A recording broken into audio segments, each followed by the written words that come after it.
sort of what's actually happening when it comes to the debate on the floor. So for the last 6 years, the Safe Schools Act has been proposed by a legislator named Sarah Lampe, and she is from Springfield, Missouri.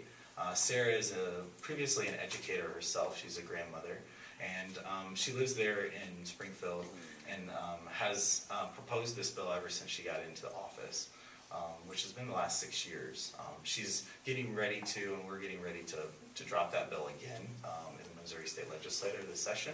And so it's really important that we have discussions in the community that are like or similar to the discussions that we were hearing about in the legislature last year, one of those being the enumerated categories. So to talk a little bit about what we're going to find in that bill, there's 4 major points that are happening in the safe school as well as they need to in order to give them the freedom to talk about these issues.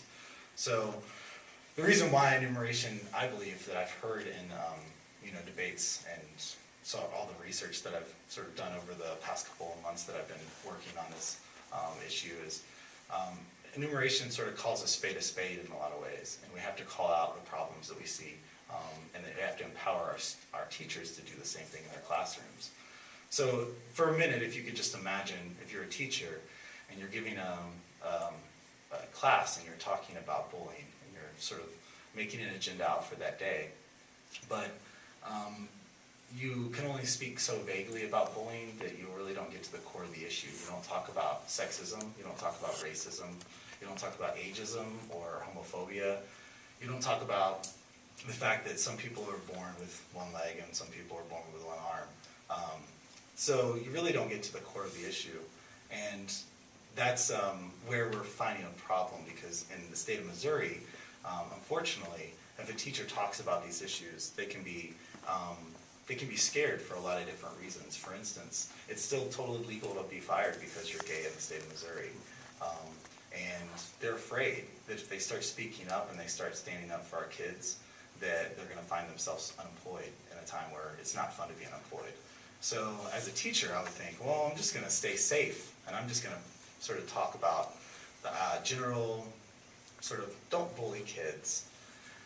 But whenever we have a teacher who does that, and I know this from working with students myself, they don't feel like they can go and talk to that teacher, and they don't feel like they can really address the issues. So they don't, and that's when we have them feeling like they're alone. So thank you tonight for being here. My assertion is bullying is an expression of human nature. It is not necessarily a learned behavior. While it is learned in many situations, any group of immature students will devolve into bullying scenarios without the aid of poor or misguided mentors. It is an expression of human nature. Bullying has been a plague upon human societies for as long as human history has been being recorded. Today it occurs in absolutely every culture and in every region of the world. Bullying in social settings such as schools starts with immature and undisciplined preschoolers and continues throughout college and university campuses. Bullying begins when children want something the other child has, or because they do not want to share what they already have at a young age.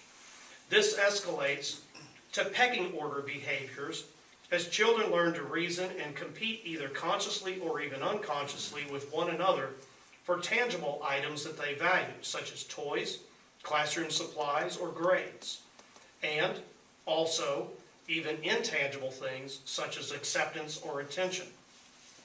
Bullying continues as growing children understand and value their position in a given social setting. This is especially true when it comes to establishing a pecking order within a particular group of individuals. At younger ages, it has often been stated that the meanest people in the world are children relating to one another. I believe that is true. Group dynamics intermixed with individual desires and selfish motivations and ambitions always lead to classical bullying.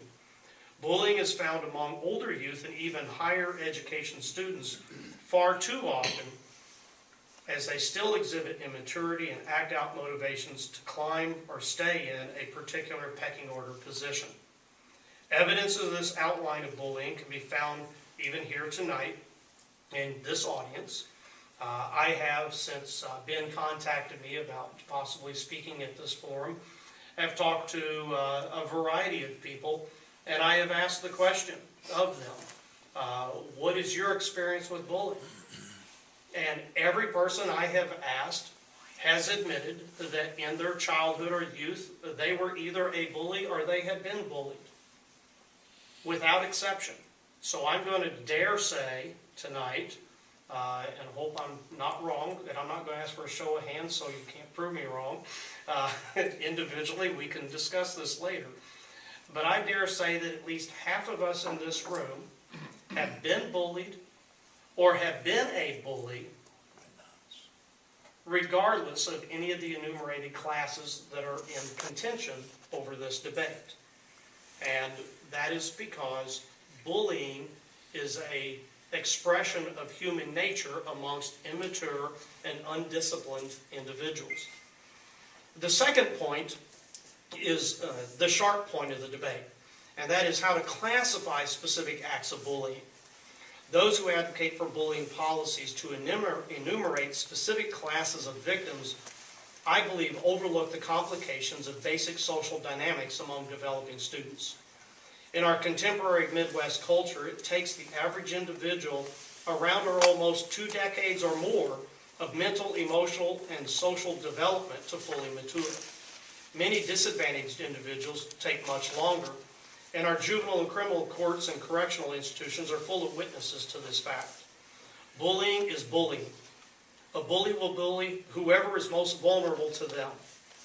It is much an act of opportunity as it is specific animosity towards classes of individuals within a spectrum of peers.